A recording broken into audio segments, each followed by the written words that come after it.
and Alex wanted to do that, and I initially was just gonna watch her, but I saw Beyonce do it a couple years ago. So in my head, I'm actually really scared of heights, but in my head, I was thinking since Beyonce did it, it would be very safe for me to do it as well. And also, I feel like it's such a landmark that you kind of have to do it. Not saying that people are forced to do it, but definitely one of those one in a lifetime type of opportunities. I bet. Those amazing Instagram pictures of you with the Auckland skyline behind you.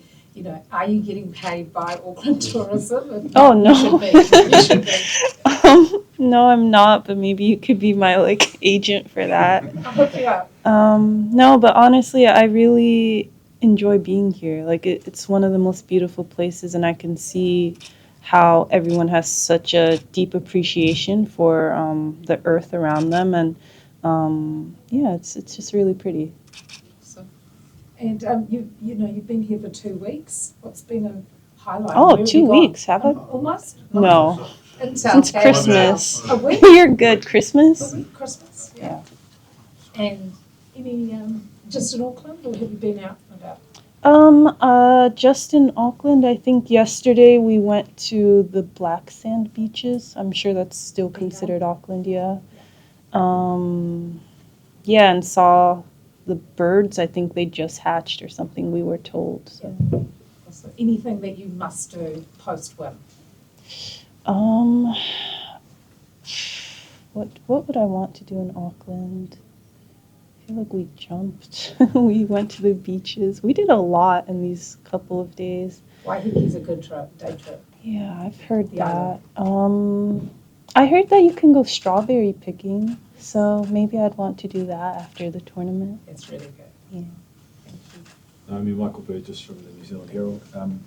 What did you think of your 2024 season? It was quite a rise from where you started. Yeah, definitely. I think 2024 humbled me, but I also feel like I grew a lot.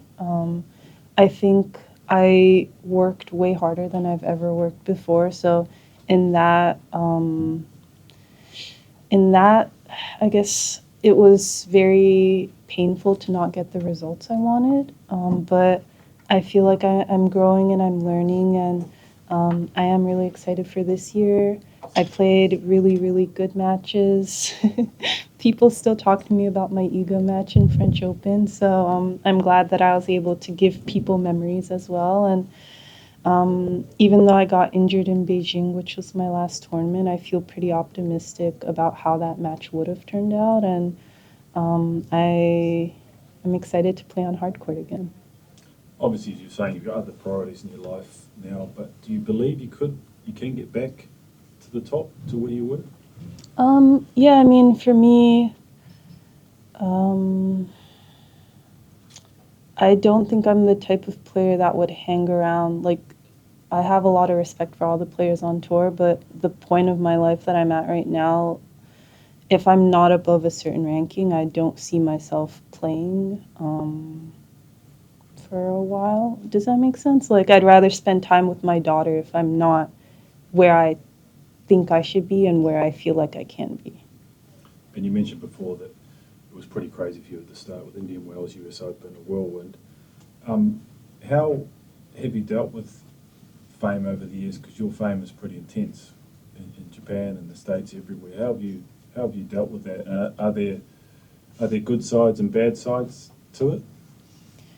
You know what's funny? I don't think I'm famous.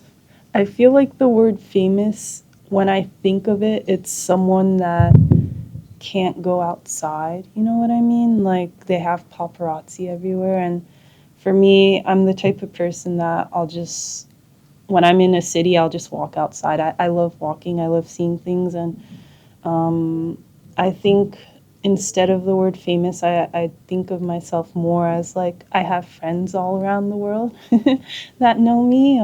And I might not know them right away, but it's kind of like, I was able to give them memories and hopefully like we'll be able to talk and interact about them. But I would say that that mindset is kind of how I think about it. Oh, sorry. Hi, Naomi. David Okay. on staff. You've obviously made changes to your coaching team and your fitness towards the end of this year. How have you sort of felt they've impacted you? Yeah, I mean, I think the coaching change happened right before the Asian swing, which was only one tournament, but I felt pretty good about it. And I think with Patrick, I've told a lot of people this, but he has such a big persona. So um, it was, or more like it still is. I'm quite a shy person, so just getting to know him and trusting him and interacting with him a lot more. I think we've been able to do that a lot more this tournament. So I'm I'm happy about that, and I'm also curious to see what he says too. And then regarding fitness and things like that, I've kind of had the same fitness team throughout the entire year, and Danny is a part of that team as well, and I've also worked with him, I think 2022. And obviously in your career you've had tremendous success at Grand Slams and Indian Wells, but not so much at tournaments at this level. Is it? Do you think you easy to get up for the big events, or have you wondered why it's the wins have always been at the very very big tournaments? Um,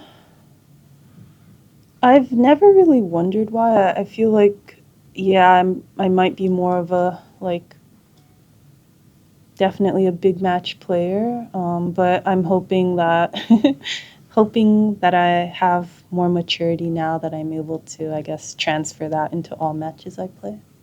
What's Patrick done for you specifically already?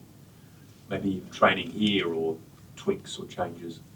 Um, Genuinely, I think he's changed a lot. You might be able to see it in my play style now from China. I guess when I play my match here this week, definitely a lot more aggressive, and he makes me feel very confident in myself. Would you last you over here? Hi, Naomi. Jamie from Radio New Zealand. Just go back to something you said earlier about how you were maybe thinking about giving it away. Was there any specific moment or conversation you might have had with yourself even that made you come back that means that you're sitting here in front of us right now? I have a lot of conversations with myself. um, like this specific tournament, or Oh, no, just just tennis in general. tennis in general. I think for me, I realized that I've been playing tennis since I was 3. And a huge part of that I owe to my parents, but I don't know, I never really saw my life doing anything else. And then when I sat there and had the opportunity to do other things, I realized that I'd rather be playing tennis. So it was kind of one of those realization moments where you feel like you thought you were forced to do something, but in actuality, like you very much truly loved it.